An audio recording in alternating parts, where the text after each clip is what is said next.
Black and white में हम 2025 की उन बड़ी खबरों के बारे में बताएंगे जिनकी पूरे साल चर्चा हुई।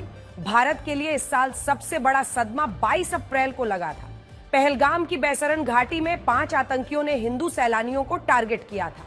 आतंकियों ने सैलानियों का नाम और धर्म पूछकर उन्हें गोली मार दी थी। इस घटना की तस्वीरों ने पूरे देश को रुला दिया। इस आतंकी हमले ने दुनिया को बताया कि इस्लामिक आतंकी जिहाद के नाम पर हिंदुओं को निशाना बना रहे हैं। आज की सबसे बड़ी खबर कश्मीर के पहलगाम से है, जहां एक बड़ा आतंकी हमला हुआ है। तस्वीरें हम आपको दिखाएंगे। ये तस्वीरें आपको विचलित कर सकती हैं। ये वीडियो आप देख रहे हैं। इस आतंकी हमले में 26 लोगों के मारे जाने की खबर है और 20 से ज्यादा लोग घायल बताए जा रहे हैं। आतंकियों के निशाने पर पहलगाम के बैसारन घाटी में मौजूद हिंदू पर्यटक थे जो घूमने के लिए कश्मीर गए थे, पहलगाम आए थे। इस हमले का एक वीडियो सामने आया है जिसमें एक टूरिस्ट अपना वीडियो बना रहा था। उसी वक्त आतंकियों ने हमला कर दिया। देखिए, 5 से 6 आतंकियों ने पर्यटकों को गोली मारने से पहले उनका नाम, उनकी पहचान और धर्म पूछा और जिसने भी अपना हिंदू नाम बताया उसे गोली मार दी। पीड़ित चश्मदीदों के मुताबिक आतंकियों ने लोगों को धमकी दी थी कि जो अजान नहीं करेगा उसे गोली मार दी जाएगी।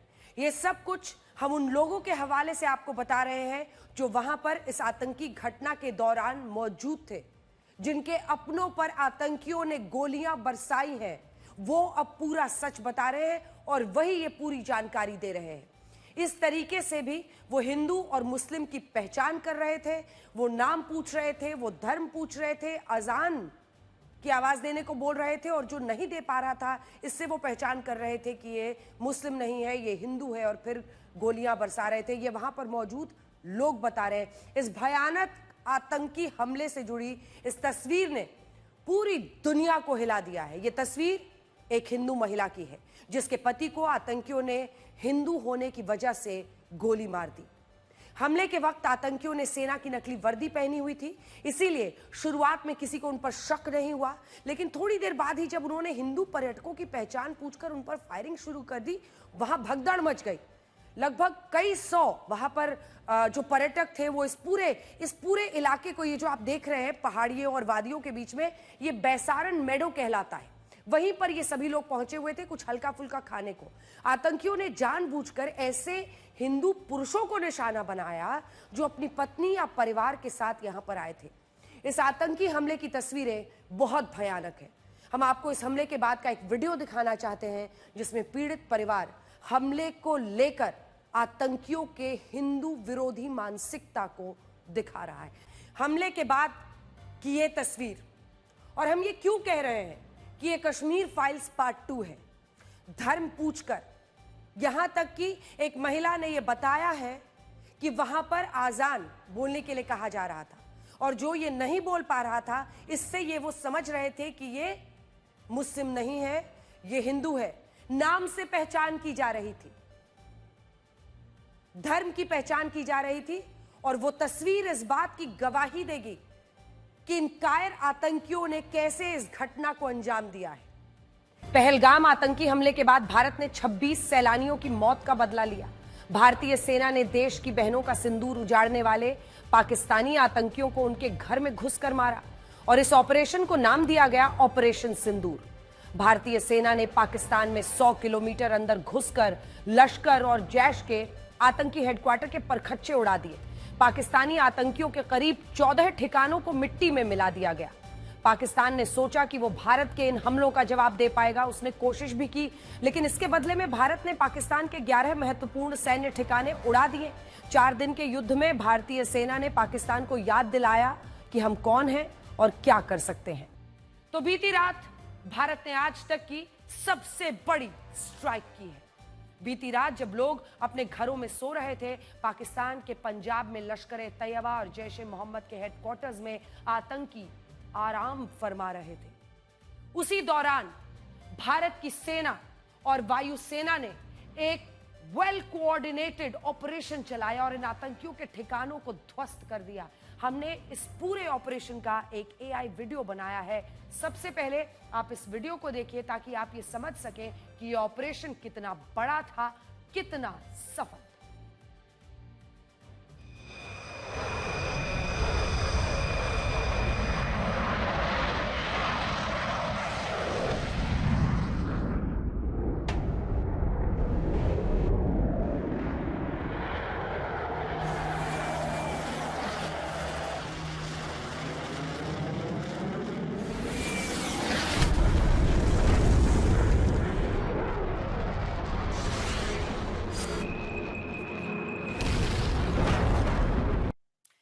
इस सबसे बड़ी स्ट्राइक इसीलिए कहा जा रहा है क्योंकि अभी तक ऐसा हुआ ही नहीं था कि भारत ने कोई हमला सीधे पाकिस्तान के पंजाब पर किया हो। यह ध्यान से सुनिए, क्योंकि पंजाब सबसे समृद्ध प्रांत माना जाता है पाकिस्तान का, सबसे सुरक्षित आतंकियों के लिए। पीओके में तो स्ट्राइक्स होती रही हैं। भारत कहता था कि उसने आतंकियों के ट्रेनिंग कैंप्स पर हमला किया, लेकिन यह पहली बार हुआ है कि भारत ने सीधा पंजाब में स्थित लश्कर तैयबा जैश ए मोहम्मद के हेडक्वार्टर्स पर स्ट्राइक की है और इन स्ट्राइक्स में हिजबुल मुजाहिदीन के 2 ठिकानों पर हमला हुआ है। इन हमलों में आतंकियों के पूरे हेडक्वार्टर्स तबाह हो गए हैं। यह तस्वीर अब देखिए, लश्कर तैयबा के मुरीद के हेडक्वार्टर्स की तस्वीर है, जिसे भारतीय सेना ने पूरी तरह से मिट्टी में मिला दिया। अब वहां सिर्फ पत्थर है, मलबा बचा है। प्रधानमंत्री मोदी ने कहा था कि अब आतंकवादियों की बची खुची जमीन को मिट्टी में मिलाने का समय आ गया है, और ये तस्वीरें इस बात का सबूत है कि आतंक के मुरीद के अड्डे को मिट्टी में मिला दिया गया है। पाकिस्तान के हार को जीत बताने का एक पुराना अनुभव, पुरानी आदत, पुरानी फितरत रही है। लेकिन आज तीनों सेनाओं की प्रेस कॉन्फ्रेंस में पाकिस्तान को पूरी तरह से एक्सपोज कर दिया।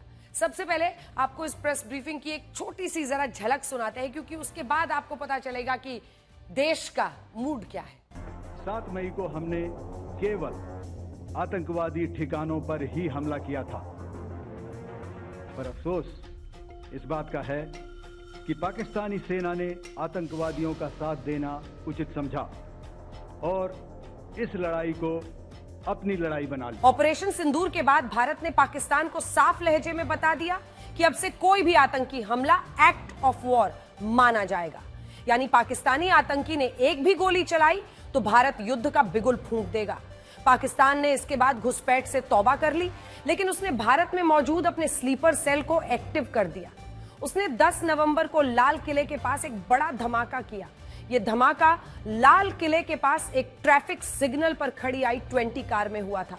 इस धमाके में 13 लोगों की मौत हो गई थी जो इस कार के आसपास मौजूद थे।